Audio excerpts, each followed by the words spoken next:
This podcast is sponsored by Communicate and Connect Counseling, where we have a team of therapists who provide individual, couples, and family therapy services, all tailored to meet the needs of military and veteran families. To learn more about our services, visit www.communicateandconnect.com.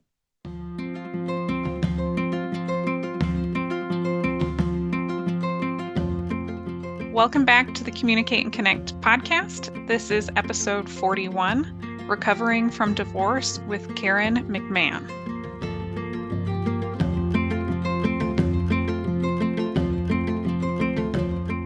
I'm really excited that we have Karen here. She is a divorce and relationship coach. And as much as I would love for couples to be able to stay together, it's just not the reality. And so I'm glad we're going to talk about divorce, how to divorce well, and how to recover from divorce in this episode. So Karen, why don't you tell us a little bit about yourself and what you do as a divorce and relationship coach? Great. Thank you. And Liz, thanks so much for inviting me on. I'm excited to be speaking with you and your listeners.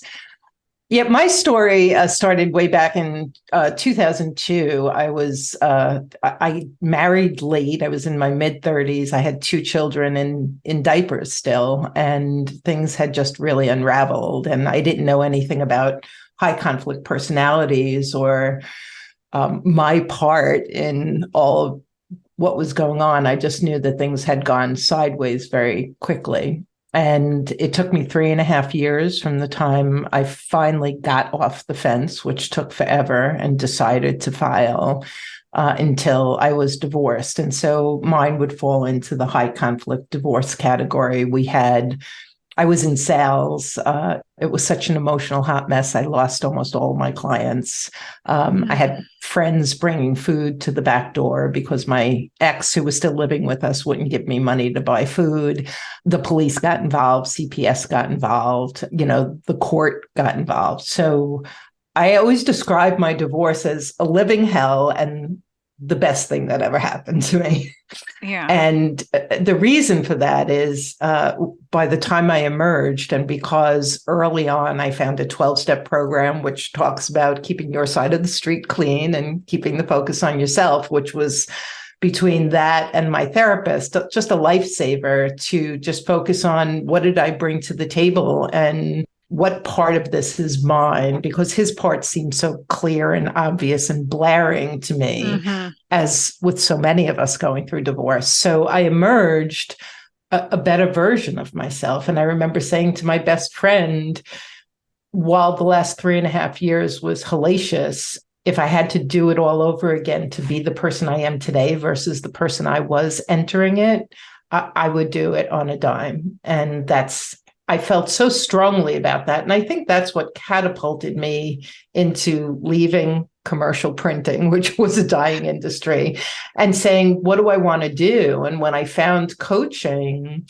well, what kind of a coach do I want to be? It was like crystal clear. Divorce is one of the most difficult and devastating transitions of all the transitions we go through. Yes. I was a child of divorce. I was an adult with two kids going through a divorce. And so I decided that was my calling, and that was in 2010. And it has been such a blessing to support so many through such a difficult transition. Yeah, I'm really glad that you do this. Well, I think this is probably in the realm of coaches and individual therapists. As a marriage counselor, I often see people who are trying to give it their last shot before divorce.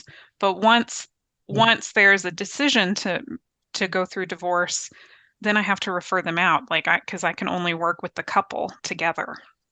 And so I have often felt like, this is such a painful time. How will people get support to go through it? So I'm glad to hear that this is something that you do. I don't think a ton of people sort of specialize in divorce recovery. Something that stood out while you were talking was sort of this transformation that you went through. It was a personal growth experience, and it reminds me a lot of PTSD. So before I was a marriage counselor, I was a PTSD therapist. And in the research, a lot of people talk about this post-traumatic growth that happens after I go through something really traumatic. I have the potential, there's the chance there that I can have this meaningful growth experience coming out the other side of that. And that's how that sounds to me, in how you described it. And that's actually the philosophy of and the mission of Journey Beyond Divorce is divorce is difficult and painful, and it's also the perfect opportunity to reinvent yourself. My personal opinion is the reason second and third marriages have a higher divorce rate than first marriages is because so many people are of the mindset that they are divorcing the problem when they, in fact, are 50% of the problem. And when we divorce the problem, do nothing about our own behavior, we go out and we meet the same man or woman in a different body, and we rinse and repeat. And about 7 years in, we go, why is this happening to me again? Yes. Oh gosh, I'm so glad you're saying that. I'm so glad you're saying that. That is, it's always that it takes two to tango, but whenever we're in that really painful spot, it's so easy to just look at the other person. Yeah, it makes sense. It makes sense that the behavior of your spouse has been triggering and upsetting and disappointing and aggravating you for so long, that we're all just crystal clear on his or her faults. And yet it's that looking in the mirror and saying, what did I bring to the table? And, you're a therapist. I don't spend a lot of time in the past as a coach, but I'll always ask, can you just tell me the story of your family of origin? And for those who are facing a spouse who cheated, often their mom or dad cheated. For those who were married to a high conflict personality, often their mom or dad or sibling had a high conflict personality. And so I like to say, we don't lick it off the grass. And actually, I love Harville Hendricks and Helen Hunt's book, Getting the Love You Want, because they talk about how we actually are attracted to like our soulmate. That connection is often because of this subconscious, this unconscious familiarity with behaviors, not necessarily just the good behaviors, Yes. the displeasing behaviors. And in a healthy marriage, and you could speak to this, you have grace and acceptance, and you hold space for the other person to heal and refine. But in unhealthy marriages, that negativity comes in, and there's the attacking and the breaking down. But the initial attraction, it's there for a reason. And ultimately, after the chemistry and everything settles down a little bit, those rubs are there to grow us. Yes. I'm totally on board with what you're saying, both from like a clinical standpoint, but also from my own personal lived experience. I did work with a therapist, and I stayed with her for a few years, and we sort of went through multiple relationships, multiple of my dating relationships before I met my husband. And I actually had kind of like almost like a little mental health crisis breakdown moment when my husband wanted to get married because he was healthier.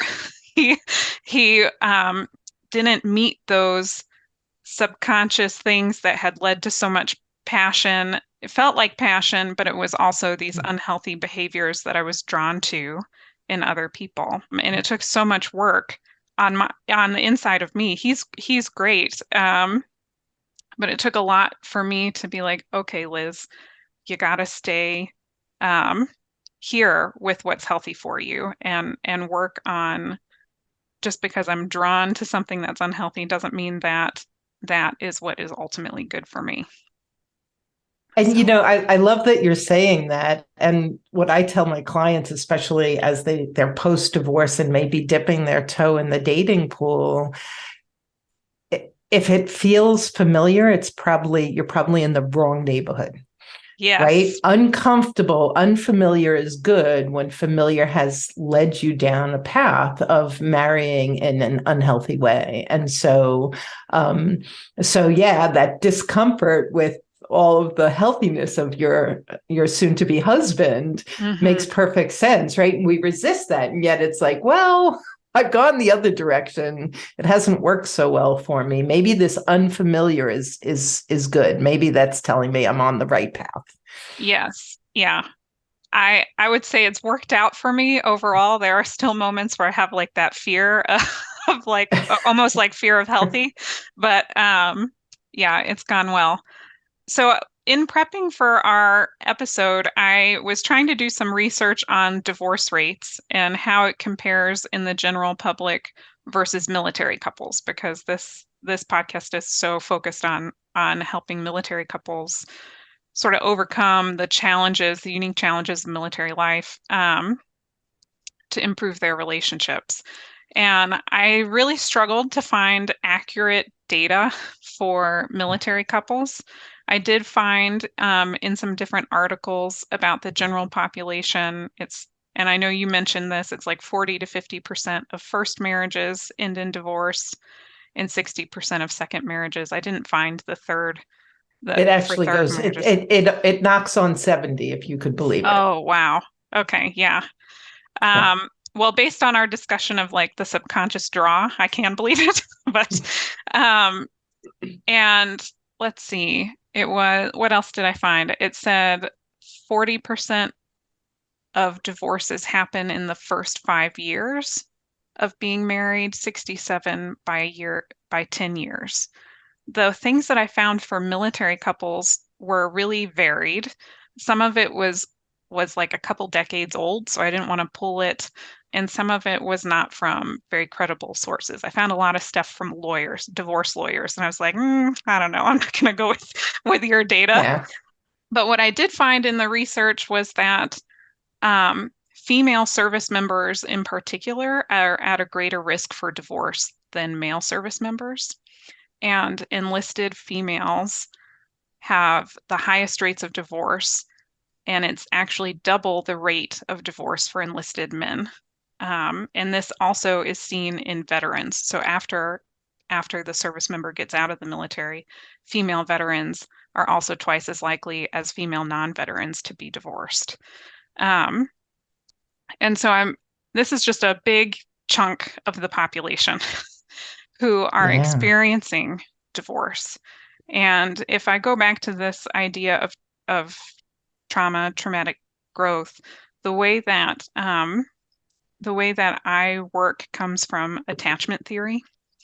And in attachment theory, we would actually consider it to be traumatic to lose somebody that I've relied on, especially if there were big betrayals that led to the divorce.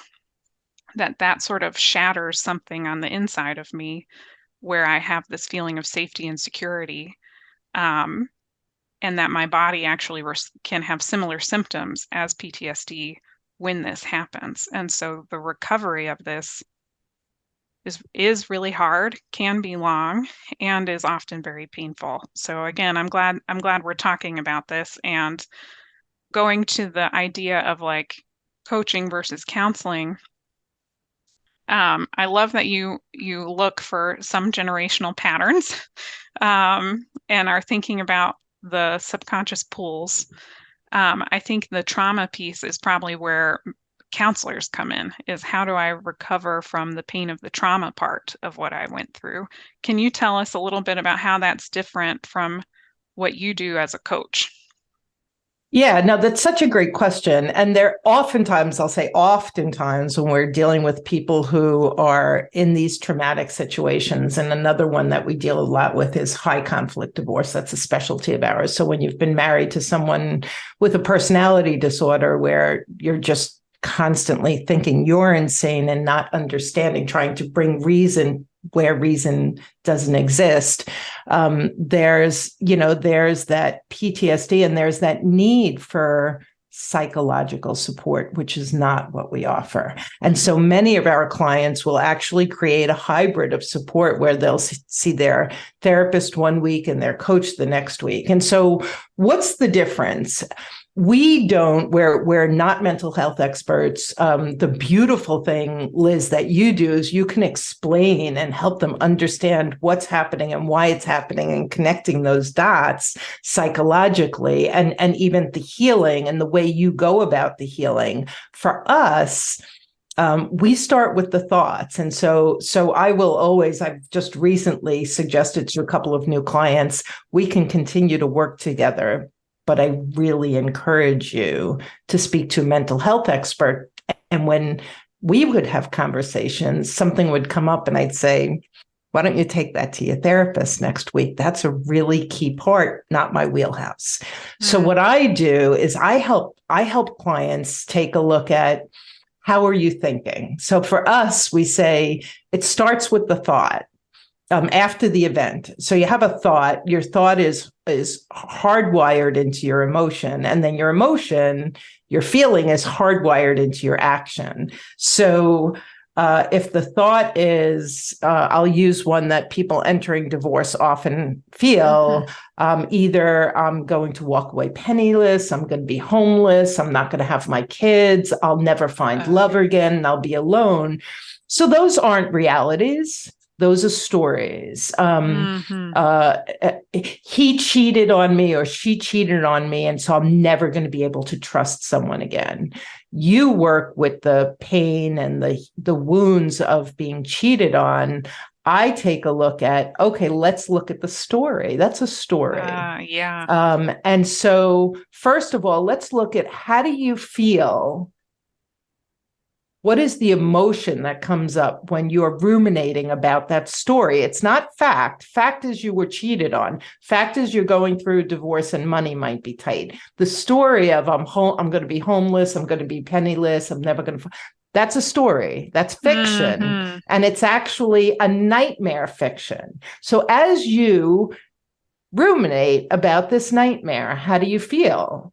Typically, I'm going to feel either like a victim or I'm going to feel angry. I'm going to be in this very low emotional energy. And I'm going to have all of this reaction. I'm going to want to crawl under the covers or drink a bottle of wine or binge Netflix or scream and yell and froth at the mouth at my soon-to-be ex. And when we're in those low energies, we can't see possibility. It's almost like being in victim and conflict energy is being in the dungeon and the sub-basement. And you know, those little casement windows, you could barely see people walking by with their feet. When you're in the penthouse, you have a 365-degree view. And so what we help our clients see is your thoughts are plummeting you into this low energy. You don't see choice. You don't see possibility. If we can help you go up, what does going up look like? Go from anger and hurt to taking responsibility for your part and finding forgiveness, at least for yourself at first. That's a third level. That's up a little bit. Finding compassion, that's up a level. Finding peace or joy. So each of these bring us up. And so when our clients get caught in the story, and we can help them see that when you shift your story to a little bit more possibility, your emotions go up, your access to choice and possibility goes up, and you can be more productive and effective. And you have so many opportunities to practice that going through divorce. And once you've got it, let me tell you something. It's going to work with you raising your teenagers, changing your job, dealing with a difficult, manager, anything. Once you have that skill, you can't lose it. And so that's where the reinventing yourself through this tribulation is so valuable. Yeah. So it sounds like this is one of the main ways that you work with people as a coach, is to help them recognize the story and then be able to sort of see other possibilities other than that story. Am I understanding that right? Yeah, and we call it a reframe. Like when we can support people to practice and become really skilled at reframing, that's a game changer for them, because so many people think that all the obstacles of divorce are external to me. It's the kids, it's the court, it's the attorney, it's the ex. And it's like, those are there and they're difficult. The suffering, all happens between our ears. Mm-hmm. And when we can start paying attention to our narrative, we can really change the way we navigate divorce. Yeah, I love that. Yeah. Are there any other things that you really love to do with people when you are working with them in recovering from divorce? We have a program that touches on a number of challenges that virtually everyone face, regardless of their age or what kind of a Mm-hmm. marriage or divorce they're going through. And so the first one is reactivity, right? And so Mm-hmm.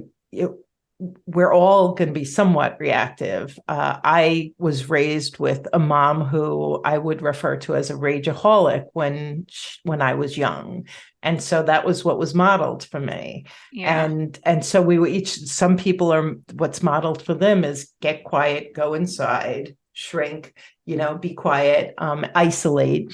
And so whatever our way of dealing with conflict is a huge thing that we work with people on. Mm-hmm. And learning to create the pause, learning to notice the trigger. What happens? Does your neck get tight? Does your stomach get sour? Does your jaw clench? Like, start noticing physically what happens, and then notice, we're back to the story, notice the narrative and Mm-hmm. create a pause. And when we can support people in not responding, like it like doesn't even cross your frontal lobe and it's coming out your mouth, right? Like, that's not helpful. So learning how to curb the conflict, create a pause, and learning the difference between being reactive and being responsive is super powerful, and again can be used in any setting. Yeah. I like it. And I like how you're saying these are skills that I can use. This is a moment of pain that I can learn skills that will then Yes. be transferable kind of across the board. And you had mentioned earlier, like you can use these skills even with kids. And I know this is often a major concern for people, both when they're trying to decide, should I get divorced? Should we Right. go down this path? And um, once we've decided, okay, we are going to get divorced, how do we like help the kids? So I know you do some work around this too. So do you mind talking a little bit about kind of this process of thinking about the kids and using the skills for the kids as you go through both deciding whether or not to divorce and through the process? Yeah, thank you. A great question. The first part, if you're in the should I stay or should I go, and your thought is, this is going to be so devastating to the children, I think I'll stay. If you have a marriage, and this is what I always ask clients, tell me all the ways you feel deeply loved by your partner. So if you have a marriage Mm-hmm. where your kids don't see you holding hands, chit-chatting, sitting on the couch, having a conversation, disagreeing in a healthy way, if they see something that just is deeply dysfunctional on a regular basis, then you are pouring the seeds for a generational change. This Mm-hmm. is their experience of intimate love. It is being seeded unconsciously in them. And they're going to grow up, go out, and they're going to find a similar type of intimate love as what they experienced. And Mm-hmm. so that's usually incredibly valuable for people in realizing, you mean if I have my child under my roof, two different roofs, well, then you can choose to be uber healthy. And maybe the other parent will be too when you're divorced. But even one parent who's really healthy and engages in healthy, intimate love with your child, you're teaching them something much more valuable. And so for Mm-hmm. those who fear hurting the child, you really want to take a step back and say, what is the messaging that my child is receiving with mommy and daddy married under this roof? And is that what I want for him or her? And if not, if that's what's holding you back, that'll help you make that decision. Move forward. Let's say you've made the decision and now you're looking at your thoughts, you're looking at how present am I, you're looking at, do I focus on the problem or do I focus on the solution? Am I reactive? what am I learning about myself, and the beauty of being able to pour into our children everything we're learning at the youngest of ages. I mean, my children were literally 4 and 6 when I sat them down to say I was leaving. It was a couple of years later, I think they were 9 and 11, or 10, 8 and 10, when we moved into my own home. Every upset with their dad, every upset with my co-parent was an opportunity for me to bite my tongue, not talk about him, not put him down, not even make it about him, but to help the kids figure out how to handle situations. So children will always play one parent against the other. Mm-hmm. And I had so many opportunities because I had such a high conflict co-parenting. In my case, my kids got very upset with their other parent as well. And I could say, how did it feel? And here's the key to what I'm about to say. I encourage you to ask more than you tell with your children. They'll learn more, you'll learn more, and you will be growing their sense of self, and they'll be slowing it down to start understanding why they say and do the things they do. And so I would ask my children, like my daughter wanted to say something to her dad, and, what do you want to say? And why are you afraid to say it? And what if that does happen? And what's the value of voicing your concern, regardless of whether or not me or daddy abide? Like, let's talk about the value of a young girl having her voice always. And with my son, he was an angry young man. It was a very difficult divorce, and he used to be like a duck with everything rolling off his back. And he went through many years, 5, 6 years of just really being a walking raw nerve. And with him, what are you feeling and what do you need? And we created this whole, you can ask for a timeout anytime you want, even if I'm in the middle of reprimanding you, and you can walk out of the house and you can take your time, and then we'll come back. And that was something where he began to understand his triggers, his tendencies, and he learned the value of taking a timeout. At first, he thought he had this tool. He's like, "Mom, I need a timeout." And I'd be like, "Okay, we're gonna come back." But we would come back and we'd both be better, and we'd both be able to engage. And so you can raise such healthy children, such conscious children, and you can do it so beautifully. And when you ask more than you tell, because parents tend to tell, you learn so much about your child, and they learn so much about themselves. And it's just something I have seen families emerge so much healthier in terms of a parent and their children because of that kind of paying it forward, pouring it into your children. Yeah, as you were talking, I was thinking about how important it is to have that support system while you are going through a divorce. Because like if I was going through a divorce, in order for me, like I have to learn the skills first. I have to go first. If I want to help my kids through the divorce, their own painful feelings about what's happening, and continue to, develop a healthier relationship with their feelings, but also to not be reactive and not just to model our conflict. If I want to help them learn how to have positive, healthy relationships, I have to go first. I have to learn how to do it and learn it enough that I can then help them learn it, which is really very powerful. And I think it goes right back to your statement. You can actually change a generational pattern that way. Just because you learned something from your parents and they learned it from their parents, if you can learn to do something different, your kids can learn to do it different. Yeah.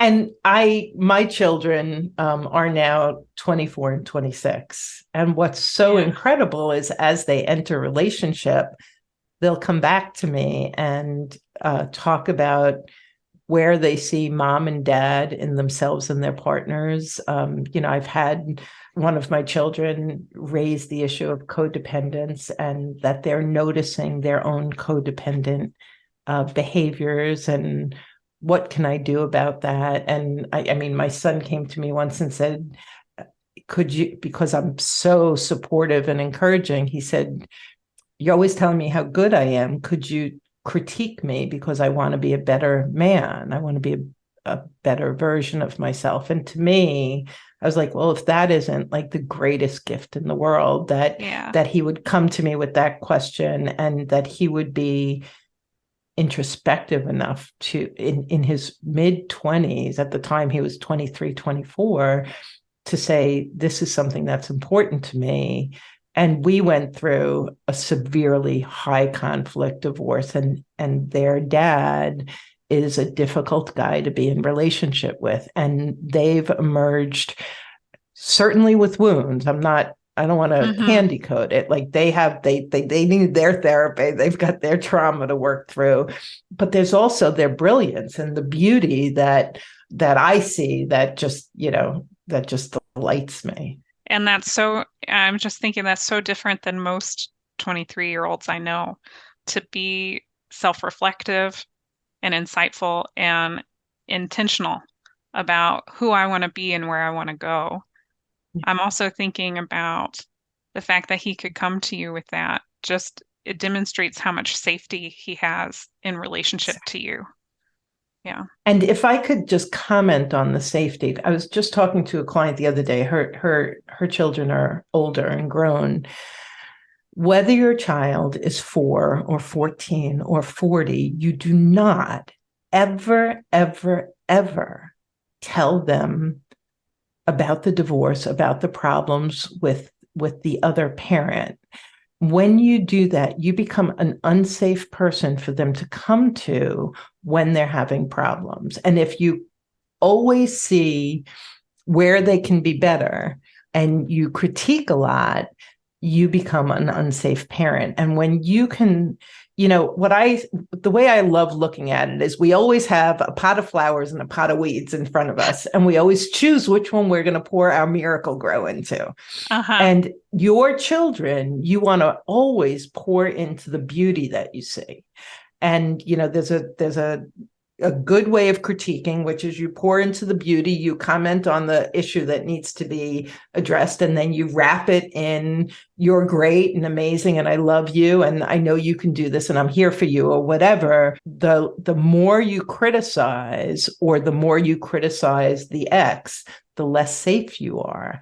And for Hmm. me, and we all have a different view, but if I failed at everything else, but I have a great relationship with my kids, and they trust me, and they can come to me no matter how disastrous what they're facing is, then I've done a fabulous job. Yes, I would agree.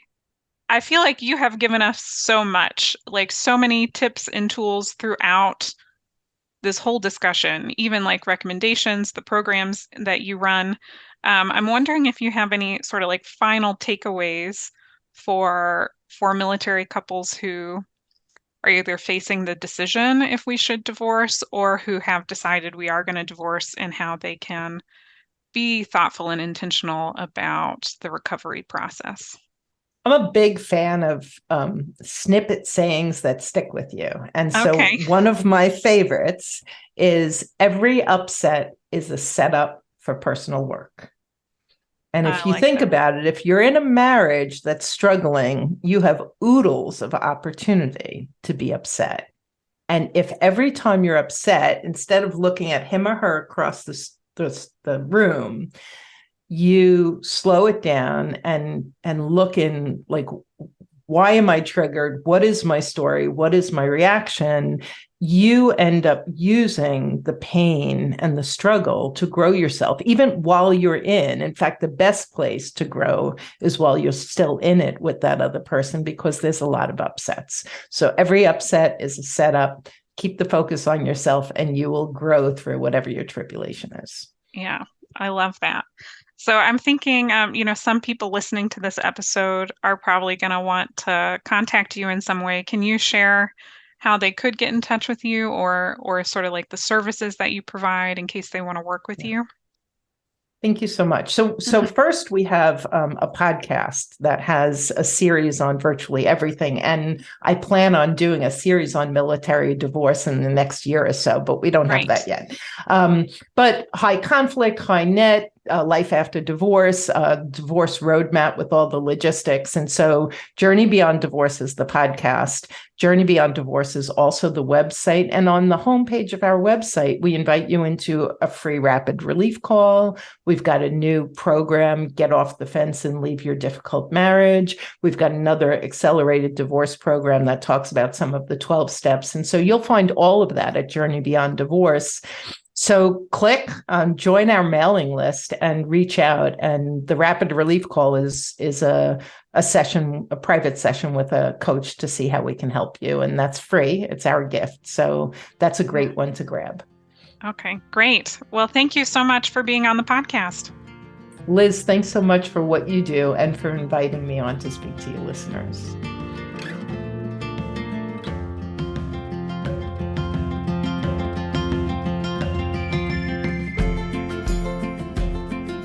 I hope you enjoyed today's episode. If so, please take a second to go rate, review, and subscribe so you get all of our future episodes.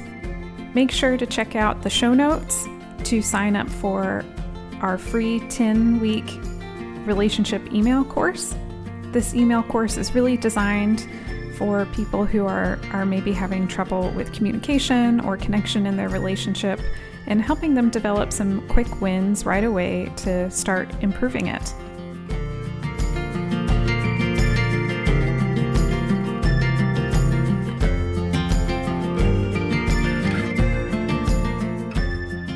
While I am a therapist, this podcast is for educational purposes only and is not considered therapy. And it should also not be a replacement for therapy. If you think you need a professional of any kind, you should definitely go find one. Until next time.